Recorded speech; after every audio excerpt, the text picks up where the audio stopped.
राम राम सभी प्यारे साथियों को स्वागत है आप सभी का आपके अपने चैनल लर्नोलॉजी अड्डा में। जैसा कि आप सभी को पता है, हम डेली शाम को 5 बजे रट्टा मार सीरीज लेकर आते हैं, जिसमें हम पंचायती राज व्यवस्था के 20 क्वेश्चनों को देखते हैं, समझते हैं और याद करते हैं। आज उसी कड़ी में हमारा प्रैक्टिस सेट 51वां होने वाला है। 51 नंबर का प्रैक्टिस सेट है और हमने लगभग 900 क्वेश्चनों को कवर कर लिया है। आज हम फिर भी इस क्वेश्चन को देखेंगे और उम्मीद करेंगे आपको वीडियो देखते देखते ही 15 मिनट की वीडियो में आपको याद भी हो जाएगा। तो देर ना करते हुए वीडियो को शुरू करते हैं। उससे पहले अगर आपने चैनल को सब्सक्राइब नहीं करा तो सब्सक्राइब कर दें और बेल आइकन भी जरूर दबाएं, जैसे सबसे पहले आपको अपडेट मिल सके ग्राम विकास अधिकारी, ग्राम पंचायत अधिकारी और जूनियर असिस्टेंट संबंधित सभी अपडेट जो भी हो मिल सके। तो चलिए देर ना करते हुए वीडियो को शुरू करते हैं। पहला क्वेश्चन आज का हमारे सामने आ चुका है। सीएससी परियोजना के अंतर्गत पीपीपी का निर्माण किस अनुपात में होता है? पीपीपी का मतलब है पब्लिक प्राइवेट पार्टनरशिप। तो सीएससी परियोजना में क्या मतलब निर्माण किस अनुपात में होता है? 50-50 के अनुपात में, 60-40 के अनुपात में, 30-70 के अनुपात में या 90-10 के अनुपात में? तो आपको बता दूं, इसका जो सही जवाब है वो 30-70 है। जिसके तहत परियोजना की लागत क्रमशः 30 जो है 70 के अनुपात में सरकार और निजी वित्त के बीच साझा की जाती है। 30 सरकार पैसा लगाती है और 70 कौन लगाता है? जो निजी वित्त के माध्यम से इसमें लगाया जाता है। सीएससी परियोजना में राज्य के सरकार द्वारा 30% राज्य की सरकार लगाती है और 70% जो पैसा है वह लगाता है निजी वित्त, जो भी फाइनेंस कंपनी होगी, प्राइवेट फाइनेंस कंपनी। तो ये पब्लिक प्राइवेट पार्टनरशिप के तहत सीएससी परियोजना राज्य सरकार द्वारा चलाई गई है। चलिए देखते हैं अगले क्वेश्चन को। जन सेवा केंद्र योजना को कब बंद कर दिया गया था? जन सेवा केंद्र, पहले आपने नाम सुना होगा, जन सेवा केंद्र हर जगह होता था, जो बर्थ सर्टिफिकेट, डेथ सर्टिफिकेट, ये सब सर्टिफिकेट बनाते थे। लेकिन अब उन्हीं का नाम बदल के क्या कर दिया गया? सीएससी कॉमन सर्विस सेंटर कर दिया गया है राज्य सरकार द्वारा। जिसकी शुरुआत कब, मतलब जन सेवा केंद्र कब बंद कर दिया गया था? मार्च 2017 में, जनवरी 2017 में, मार्च 2018 में, जनवरी 2018 में। तो जन सेवा केंद्र योजना को मार्च 2017 में बंद कर दिया गया था और इसकी जगह नई कॉमन सर्विस सेंटर 2.2 योजना ने ले ली है। वर्तमान में कॉमन सर्विस सेंटर देश भर के 28 राज्यों और 8 केंद्र शासित प्रदेशों में कार्यरत है। तो ऑप्शन मार्च 2017 बिल्कुल सही है।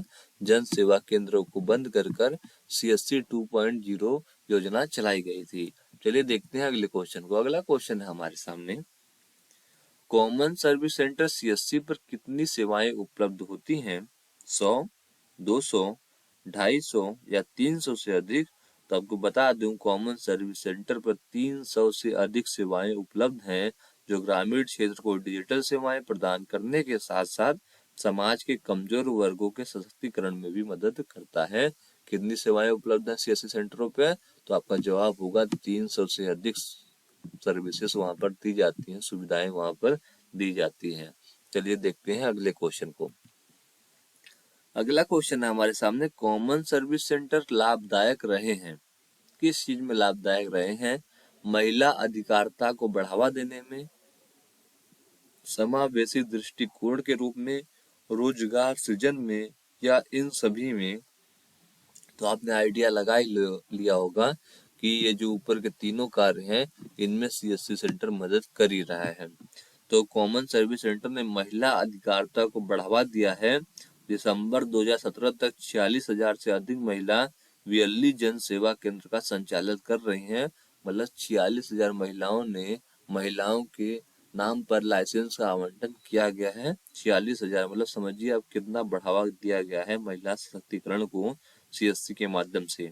वहीं ई गवर्नेंस में महिलाओं और अन्य पिछड़ा वर्ग के ग्रामीण स्तर के उद्यमियों ने प्रशिक्षण ने जन सेवा केंद्रों को एक समावेशी दृष्टिकोण दिया है, जो ग्रामीण आबादी को डिजिटल सेवाएं प्रदान करने के साथ साथ समाज के कमजोर वर्गों के सशक्तिकरण में भी मदद करता है। साथ ही कॉमन सर्विस सेंटर योजना के तहत दिसंबर 2017 तक 8 लाख से अधिक लोगों को रोजगार मिला है। कॉमन सर्विस सेंटर की मदद से मनरेगा जॉब कार्ड बनाए हैं और अन्य प्रकार के जो भी गांव में जॉब है उनको प्रदान किया गया है। तो ये जो सभी ऑप्शन है, रोजगार सृजन भी समावेशी दृष्टिकोण के रूप में महिला अधिकारिता को बढ़ावा देना बिल्कुल सही है। कॉमन सर्विस सेंटर इनमें लाभदायक रहा है। चलिए देखते हैं अगले क्वेश्चन को। अगला क्वेश्चन है, कॉमन सर्विस सेंटर की महत्वपूर्ण भूमिका रही है। कहाँ कहाँ महत्वपूर्ण भूमिका रही है? तो डिजिटल इंडिया कार्यक्रम को आगे बढ़ाने में, ऑन डिमांड शासन सेवाएं उपलब्ध कराने में, डिजिटल सशक्तिकरण में, या इन सभी में। तो आपको फिर से बता दूं कि डिजिटल सशक्तिकरण, ऑन डिमांड शासन की उपलब्धताएं, डिजिटल इंडिया कार्यक्रम को आगे बढ़ाने में, इन सभी कार्यक्रमों में कॉमन सर्विस सेंटर का बहुत बहुत महत्वपूर्ण भूमिका रही है। 2014 में डिजिटल इंडिया के बाद से 2017 में जब नया कॉमन सर्विस सेंटर 2.0 शुरू किया गया, इससे हर प्रकार की सुविधाएं सीएससी सेंटर ग्रामीण क्षेत्रों के लिए कर रही है। चलिए देखते हैं अगले क्वेश्चन को। अगला क्वेश्चन हमारे सामने, सरकार द्वारा सभी ग्राम पंचायतों में कम से कम एक कॉमन सर्विस सेंटर स्थापित करने का लक्ष्य रखा गया था। 1990 तक, 2000 तक, 2019 तक या 2025 तक। तो कॉमन सर्विस सेंटर योजना के तहत सरकार का लक्ष्य वर्ष 2019 तक पूरे भारत में प्रत्येक ग्राम पंचायत में कम से कम एक कॉमन सर्विस सेंटर स्थापित करना था। Common service centre digital India programme के तीसरे स्तंभ यानी public internet access programme rural internet mission के तहत लागू किया गया था। तो टारगेट यह था कि 2019 तक हर गांव में एक सीएससी सेंटर खोला जाएगा, लेकिन अभी यह पूर्ण रूप से हो नहीं पाया है। सरकार लगातार इस पर कोशिश कर रही है। अगला क्वेश्चन है, सीएससी संचालकों को एक आयुष्मान कार्ड बनाने पर सरकार कितने रुपए देती है?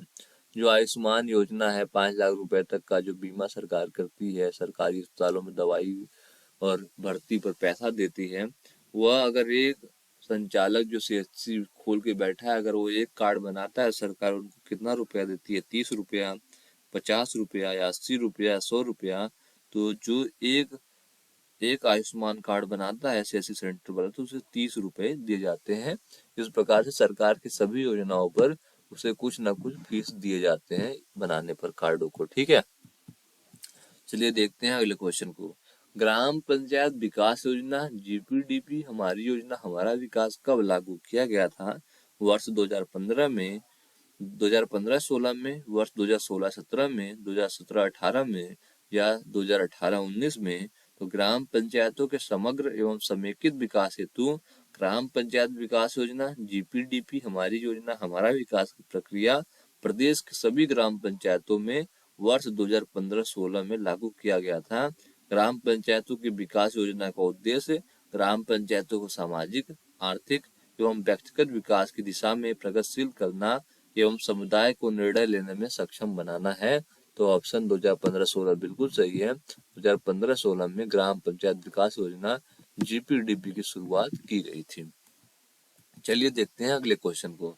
अगला क्वेश्चन है हमारे सामने, महात्मा गांधी राष्ट्रीय ग्रामीण रोजगार गारंटी अधिनियम के अंतर्गत लाभ प्राप्त करने का पात्र है केवल अनुसूचित जाति और जनजाति परिवारों के वयस्क सदस्य, गरीबी रेखा से नीचे बीपीएल परिवारों के वयस्क सदस्य, सभी पिछड़े समुदाय के परिवारों के वयस्क सदस्य, किसी भी परिवार के वयस्क सदस्य। तो महात्मा मनरेगा के तहत सभी, कोई भी हो, कोई भी जाति, कोई भी धर्म से हो, वह इसका लाभ ले सकता है। अगर वह वयस्क है, 18 साल से उसकी उम्र ज्यादा है, तो उसे मनरेगा के तहत जॉब दिया जाएगा। चलिए देखते हैं अगले क्वेश्चन को। अगला क्वेश्चन है हमारे सामने, निम्नलिखित में से कौन सा एक सामुदायिक विकास का पहला स्थापित कार्यक्रम है? सहकारिता आंदोलन, समन्वित ग्रामीण विकास कार्यक्रम, राष्ट्रीय प्रसार सेवा, सामान्य सहायता अनुदान कार्यक्रम। तो आपको बता दूं, दिए गए विकल्पों में राष्ट्रीय प्रसार सेवा जो है सामुदायिक विकास का पहला स्थापित कार्यक्रम था, जिसे वर्ष 1953 में शुरू किया गया था। सामुदायिक विकास कार्यक्रम यानी कि सीडीपी वर्ष 1952 में पायलट आधार पर शुरू किया गया था। राष्ट्रीय प्रसार सेवा जो था, राष्ट्रीय विस्तार सेवा या राष्ट्रीय प्रसार सेवा कार्यक्रम का उद्देश्य स्वयं सहायता प्रयासों के आधार पर विकास कार्य को आगे बढ़ाना था। तो जो 1952 में सीडीपी की शुरुआत हुई थी और 1953 में राष्ट्रीय प्रसार सेवा या विस्तार सेवा और इन्हीं की समीक्षा करने के लिए 1957 में बलवंत राय मेहता कमेटी बनाई गई थी, जिनके बाद से पंचायती राज व्यवस्था की गाँव में शुरुआत हुई थी। चलिए देखते हैं अगले क्वेश्चन को।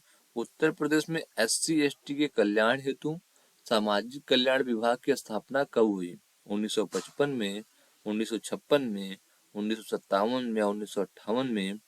तो आपको बता दूं, वर्ष 1948-49 में सामाजिक कल्याण विभाग की स्थापना हरिजन सहायक विभाग के नाम से हुई। बाद में इसका नाम 1961 में हरिजन सहायक विभाग तथा सामाजिक कल्याण विभाग का विलय करके 1991-92 में सामाजिक कल्याण विभाग कर दिया गया। तो सामाजिक कल्याण विभाग कब किया गया? इसका नाम 1991-92 में किया गया था। 1991-92 में किया गया था। तो ऑप्शन हमारे पास ऐसा मिल ही नहीं रहा, तो लगता है गलत प्रिंटिंग हो गई है। 1991 1991-92 में ग्रामीण, जो इसका नाम है सामाजिक कल्याण विभाग, इसका नाम कर दिया गया था। इसकी शुरुआत एक बार 1948-49 में हुई थी, फिर 1961 में हरिजन सहायक विभाग नाम रखा गया था। चलिए देखते हैं अगले प्रश्न को। अगला प्रश्न है हमारे सामने, समाज कल्याण विभाग से पृथक कर अनुसूचित जाति जनजाति कल्याण विभाग की स्थापना कब की गई थी? 1994 में, 1995 में, 1996 में या 1997 में? समाज कल्याण विभाग से पृथक कर अनुसूचित जाति जनजाति कल्याण विभाग की स्थापना 1995 में की गई थी। अनुच्छेद 200 के तहत इसकी स्थापना की गई थी। 1995 में की गई थी। 1995 में की गई थी। इसमें इस योजना का क्या लाभ था? छात्रवृत्ति योजना मिलती है, अलग से बुक बैंक योजना है, प्राथमिक पाठशालाओं आदि का अनुदान उन्हें दिया जाता है। अगले क्वेश्चन को देखते हैं। उत्तर प्रदेश समाज कल्याण निर्माण निगम लिमिटेड की स्थापना कब हुई थी? 1974 में, 1975 में, 1976 में, 1977 में? तो आपको बता दूं, उत्तर प्रदेश समाज कल्याण निर्माण निगम लिमिटेड की स्थापना 25 जून 1976 को की गई थी। यह निगम राज्य में अनुसूचित जाति जनजाति एवं अन्य निर्बल वर्गों के लिए विभिन्न रोजगार योजनाओं को बनाता और उन्हें कार्यान्वित करता है। कब बनाई गई थी? तो 25 जून 1976 को बनाई गई थी। चलिए देखते हैं अगले प्रश्न को। अगला प्रश्न है हमारे सामने, उत्तर प्रदेश अनुसूचित जाति वित्त एवं विकास निगम की स्थापना कब हुई? 1972 में, 1973 में, 1974 या 1975 में? तो इसका जो सही जवाब है वह उत्तर प्रदेश अनुसूचित जाति वित्त एवं विकास निगम की स्थापना वर्ष 1975 में की गई थी। यह निगम प्रदेश में निवास करने वाले गरीब और बेरोजगार अनुसूचित जाति के लोगों के लिए कई स्वरोजगार योजनाएं संचालित करती है। तो 1975 सही जवाब है। इस प्रकार के क्वेश्चन एग्जाम में डायरेक्ट पूछे जाएंगे कि इन योजनाओं की स्थापना कब हुई थी। इसके बाद देखते हैं अगले प्रश्न को। अगला प्रश्न हमारे सामने, परिवार नियोजन बीमा योजना कब शुरू की गई थी? 30 जून 2004 को, 30 अक्टूबर 2003 से, 30 नवंबर 2002 से या 30 नवंबर 2005 से? तो इसका सही जवाब है राष्ट्रीय परिवार नियोजन बीमा योजना की शुरुआत नवंबर 2005 में की गई थी, जिसका उद्देश्य बंध्याकरण के स्वीकारकर्ताओं अथवा उसके नामिती को बंध्याकरण ऑपरेशन के असफल होने अथवा उसकी मृत्यु हो जाने की असंभावित परिस्थिति में मुआवजा देना होता है। 30 नवंबर 2015 को परिवार नियोजन बीमा योजना की शुरुआत की गई थी। अगला प्रश्न है, स्वाधार योजना संबंधित है स्थापत्य कला के प्रतीक इमारतों को मजबूत करना, संघर्षशील महिलाओं की सहायता करना, तकनीकी रूप से कुशल लोगों को रोजगार देना या समय से पूर्व कार्य से अलग हुए कामगारों को प्रशिक्षण देना। उसका सही जवाब है संघर्षशील महिलाओं को सहायता करना। स्व आधार योजना संबंधित है संघर्षशील महिलाओं की सहायता करने से। चलिए देखते हैं अगले प्रश्न को। अगला प्रश्न है, स्व आधार योजना कब शुरू की गई थी?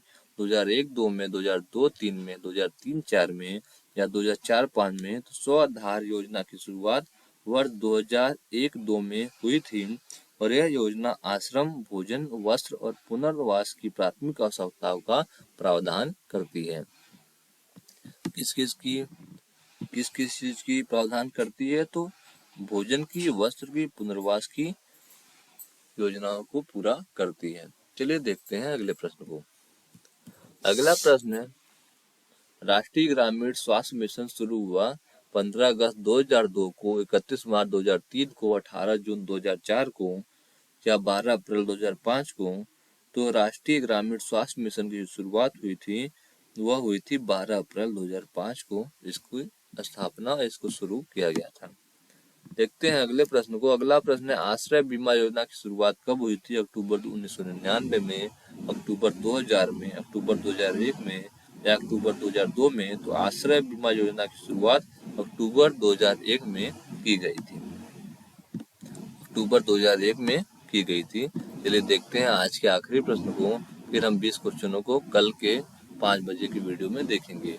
आखिरी प्रश्न है आज का हमारा, आश्रय बीमा योजना का उद्देश्य है गृह आवंटन करना, गृह ऋण उपलब्ध कराना, बेरोजगारों को रोजगार उपलब्ध कराना या बेरोजगार कामगारों को सामाजिक सुरक्षा प्रदान करना। तो कौन सा ऑप्शन सही है आपको बताना है।